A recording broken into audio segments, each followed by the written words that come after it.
입주 물량이 작년하고 올해까지는 많은데 내년부터는 확 줄어들어요. 그래서 대구는 내년 25년 어느 즈음에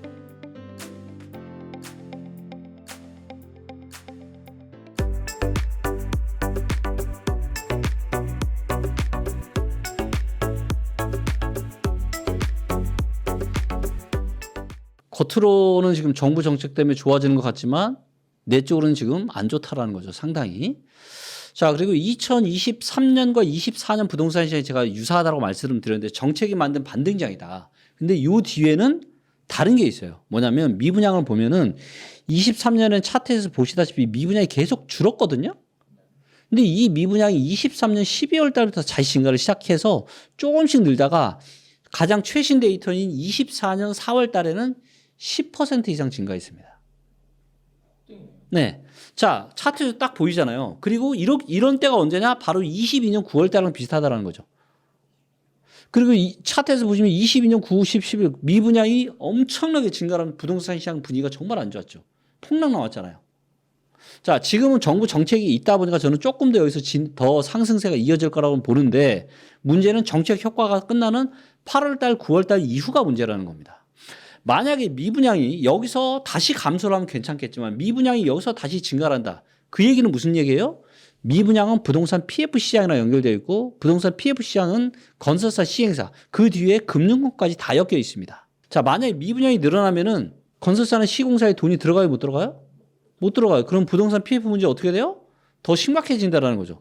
부동산 PF 문제가 심각해지면 이게 어디까지 퍼질 수 있어요? 그래서 지금 이렇게 미분양이 증가하고 있는 게 23년과는 또 다르다라는 겁니다.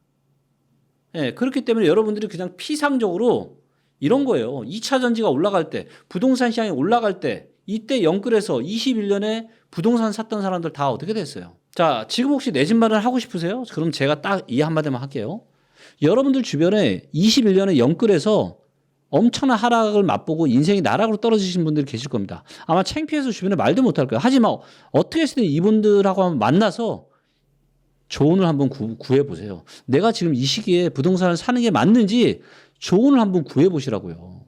부동산 투자 한번 잘못하면요. 인생이 완전 나락으로 떨어집니다. 여러분들. 그냥 한두 푼이 날아가는 게 아니에요. 정말 냉정하게 우리가 상황을 판단해야 됩니다. 현재 서울 같은 경우는 분위기 지금 좋잖아요. 전국에 제일 좋은 데가 지금 서울이거든요. 분위기 제일 좋고 분양가가 시세보다 싸. 그리고 이제 아주 어떤 것들은 또 시세 차이 굉장히 큰 아파트들도 있고. 근데 그런 거는 보통 우리가 로또라고 하는 거는 말 그대로 로또만큼 당첨이 어려워요. 그런 거 하나 가지고 그게 부동산 시장을 대변할 수 있나요? 아니에요. 그러니까 그런 자극적인 나의 도파민을 그런 자극하는 그런 짜릿한 뉴스에 현혹되지 마시라는 거죠. 그런 거에 현혹돼가지고 집 샀다가 망가진 사람이 얼마나 많은데요. 일단 2000 코로나 시대에 땅값이 엄청나게 비쌌겠죠. 부동산 가격이 미친 듯이 오르니까 땅값이 비쌌을 거 아니에요. 그리고 지금 분양한다는 얘기는 그때 땅을 샀다는 얘기겠죠. 그때나 그 전에. 일단 싸지 않게 비싸게 땅을 샀고 그다음 건축비가 많이 올랐죠. 그러다 보니까 분양가를 싸게 하기가 쉽지가 않은 거죠. 그런데 지금 지방에도 미분양 이런 관리 지역이나 이런 데서는 조건 좋은 애들도 많아요. 네. 그리고 그 안에 저는 보물이 숨어 있다고 봅니다. 그렇기 때문에 지금 미분양 많고 지금 분위기 안 좋은 지역들이 있죠. 여기가 언제까지 그럴 것 같아요. 여기도 다시 좋아집니다. 그래서 오히려 이제 그런 데를 좀 관심을 좀 두셔도 저는 좋을 것 같습니다. 네. 울산 같은 경우도 저는 되게 좋게 보고 있고요. 울산도 지금 미분양이 보시면 감소를 하다가 24년 4월 달에 또 3,159호로 또 미분양이 많이 늘었거든요. 근데 울산 같은 경우도 제가 이제 여러 방송에서 얘기를 했지만 울산은 여러 데이터가 좋아지고 있어요. 입주 물량도 계속 감소하고 있고 본질적인 가치 대비해서 허리 밑으로 좀 떨어진 지역도 있고 일부 지역은 거의 뭐 무릎 밑으로 떨어진 지역도 있습니다. 울산 중에서는. 울산 동구 같은 경우는. 또 동구는 입주 물량이 하나도 없고요. 예, 그래서 지금 좋은 지역이 아니라 투자는요. 지금 좋은 데가 아니라 남들이 지금 환호하는 데가 아니라 피눈물 나는 데 가서 투자를 해야 되는 거예요. 그래서 모든 투자의 고수들이 뭐라 그래요? 대중과 반대로 하고 대중이 환호할 때 팔고 대중이 절망에 빠졌을 때 사라고 얘기하잖아요. 지금 대중이 환호하는 데가 어디예요? 서울이잖아요. 대중들이 지금 절망하는 데가 어디예요? 일부 지방 부동산 시장 안 좋은데. 근데 그런 데서 좋은 기회들이 이제 올라올 거라는 거죠. 대구 너무 좋죠. 그게 지금 당장은 아니지만 대구도 좋아질 일밖에 없다라고 저는 보고 있어요. 여전히 아직은 입주 물량이 꽤 많고 하다 보니까. 근데 대구는 정말로 가격이 많이 내려갔습니다. 그래서 지금은 허리 정도예요. 허리 살짝 밑으로까지 떨어졌습니다. 그래서 여기 차트에서 보시면 대구의 주택 구입 부담 지수가 지금 86까지 떨어졌거든요. 그러니까 평균보다 더 밑으로 떨어졌어요. 그래서 거품이 그렇게 많지가 않은 거죠. 거기다가 입주 물량이 작년하고 올해까지는 많은데 내년부터는 확 줄어들어요. 내년부터 확 줄어듭니다. 그래서 대구는 내년 25년 어느 즈음에 바닥치고 대세 상승할 겁니다. 그렇기 때문에 대구에 계신 분들은 올해 말 내년 초부터 열심히 관심 두시면 좋을 것 같아요. 입주 시기에는 아무래도 좀 충격이 있겠죠. 그래서 전세가 같은 경우도 뭐 좀 내려갈 수 있고 그쪽 주변 같은 경우는 또 강동구 같은 경우는 서울은 입주 물량 부족하다고 하는데 강동구는 입주 폭탄이잖아요. 그래서 조금 충격이 있을 수는 있어요. 하지만 이런 거죠. 입주 폭탄의 다른 말은 뭐냐? 동네 자체가 바뀌는 겁니다. 그래서 특히나 데이터로 보면 강동구 같은 경우는 동네 자체가 지금 바뀌고 있거든요. 그래서 단기적으로는 좀 공급 과잉이 좀 있다 보니까 출렁거림이 있을 수 있지만 중장기적으로는 뭐 교통 호재도 있고 동네 자체의 질이 지금 아파트의 수준이 되게 좋아지기 때문에 뭐 중장기적으로 봤을 때는 강동구도 되게 기대해 볼 수 있는 그런 지역 중에 하나라고 할 수 있을 것 같아요. 주위에서 봐야 될 거는 데이터 보시면 돼요. 데이터를 보면은 얘가 지금 어깨인지 허리인지 무릎인지를 알 수 있게 다 만들어 놨어요. 그래서 미분양을 고평가된 시기에 사면 안 되고요. 최소한 허리나 허리 밑으로 떨어졌을 때, 그래서 고평가되지 않았을 때 미분양을 할인받아서 사면 좋고요. 자, 지금 알아보시면 분양했던 가격보다 훨씬 더 조건이 좋은 미분양이 있을 거예요. 이런 것들은 저는 올해 한 연말 정도에 사도 되게 괜찮다고 보고 있습니다. 굉장히 좋은 기회예요. 지금 타워팰리스 아시죠? 도곡동에. 타워팰리스도 미분양 났었어요. 성수동에 지금 잘 나간 아파트도 미분양이었었고. 그러니까 미분양이 꼭 나쁜 게 아니에요. 그리고 특히나 지금 지방의 미분양은 거기 할인 조건이 좋은 거, 이런 거는 저는 올해 어느 즈음에 사면은 저는 되게 좋다라고 보고 있습니다. 그리고 문제가 또 뭐냐면은 당분간은 신축이 많이 늘어나기가 쉽지가 않을 거예요. 신축이 많이 늘어나기가 쉽지가 않습니다. 그러니까 신축의 시소성이 있겠죠? 근데 건설비나 이런 거는 건축비나 이런 게 금방 내려가기 쉽지가 않아서 아마 건설사들 입장에서도 어느 정도 적정 가격이 되지 않으면 이걸 분양하기가 쉽지가 않을 거예요. 그렇기 때문에 지금 그런 미분양 때문에 힘들어하는 그런 지역들은 할인 분양 받아서 한다라면 저는 괜찮다라고 봅니다. 아직은 부동산 시장이 저는 매수하기 좀 쉽지 않다라고 보는 게 뭐냐면은 그게 바로 월세랑 은행 이자를 비교하는 거예요. 부동산도 투자잖아요. 자, 만약에 은행에서 이자를 10% 줘요. 부동산 사실래요? 그걸 비교한 게 이 ROI 데이터라고 하는 겁니다. 그래서 매매 가격 대비 임대료랑 은행의 이자를 비교하는 거죠. 자, 그런데 대구가 지금 많이 내려가긴 했지만 대구의 지금 월세 수익률이 얼마냐면요. 3.3%입니다. 근데 은행의 이자가 지금 몇 프로인지 아세요? 3.5%예요. 자, 지금의 대구의 아파트를 월세 껴서 사는 게 이득이에요? 은행이 예금하는 게 이득이에요? 그러니까 시대가 완전히 바뀌었다라는 거거든요. 이게 저금리 때 부동산 투자와 중금리 때 부동산 투자는 완전 달라요. 근데 시대가 바뀌었는데 여전히 대다수의 부동산 전문가들, 많은 사람들은 저금리 시대에 그 짜릿했던 기억만 생각을 한다고요. 근데 여기 지금 차트에서도 보이지만 2015년 이후로 2022년 초까지는요.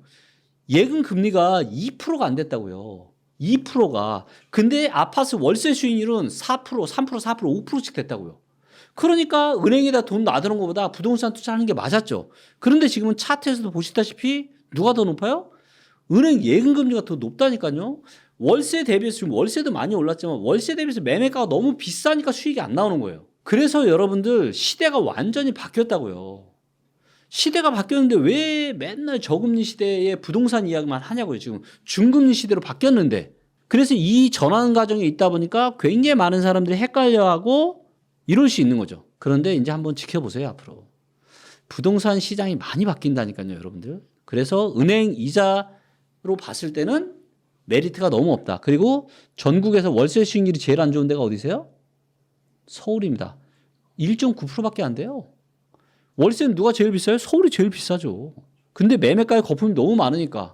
그러니까 여러분들 정말로 투자는 이성적으로 하기가 힘들다는 걸 알아요. 하지만 진짜 돈 버는 사람은 누구예요? 이성적인 사람이 돈 벌죠. 자, 이거죠. 혹시 주식 투자 하세요?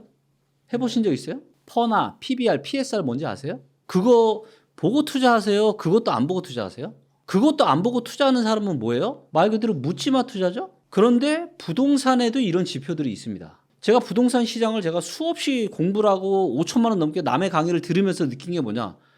아니 주식 시장에는 맞든 틀리든 퍼나 PBR, PSR처럼 본질적인 가치 대비 측정할 수 있는 데이터가 있는데 왜 부동산 시장에 이게 없냐라는 거예요.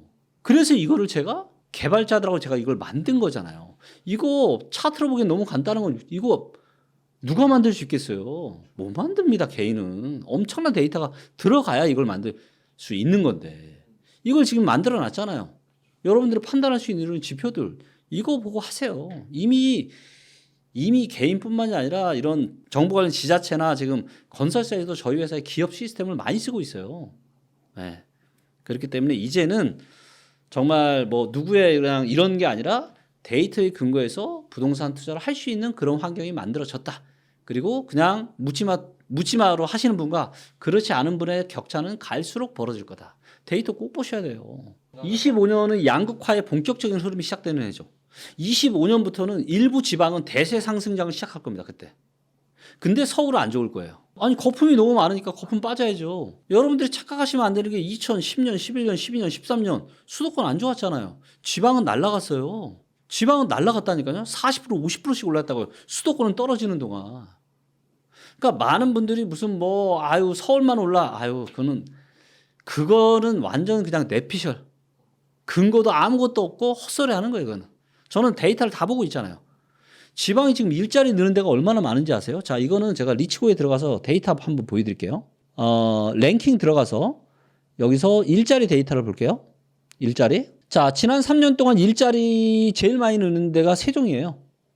그 다음 충남, 울산, 충북, 경기, 인천, 대전, 서울 있어요? 없어요? 서울 없어요. 자, 최근 1년만 볼게요. 자, 최근 1년 울산, 그 다음 충남, 그 다음 경남, 세종, 경북, 충북. 서울 어디 있어요? 서울 13등, 0.34%. 거의 없어요. 아니 도대체 아무런 근거도 없이 누가 서울에 지금 일자리가 몰린다 그래요? 아니에요. 여러분들.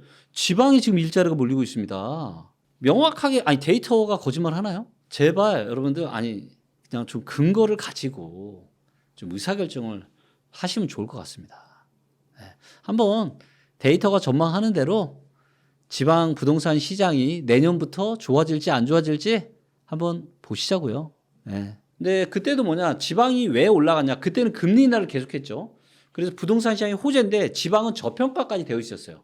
그러다 보니까 많이 올랐던 거고 수도권은 거품이 많았습니다. 그래서 금리가 떨어졌음에도 불구하고 부동산 시장이 2013년까지 계속 하락을 했던 거예요. 한번 보세요. 아마 데이터가 전망하는 대로 이렇게 되면은 아마 대세 상승하셨던 분들은 이제 아마 내년부터 보기 힘들걸요. 지방은 무조건 기회옵니다. 물론 지방의 모든 지역들은 아니고요. 데이터를 다 보면 보물을 다 찾을 수 있습니다.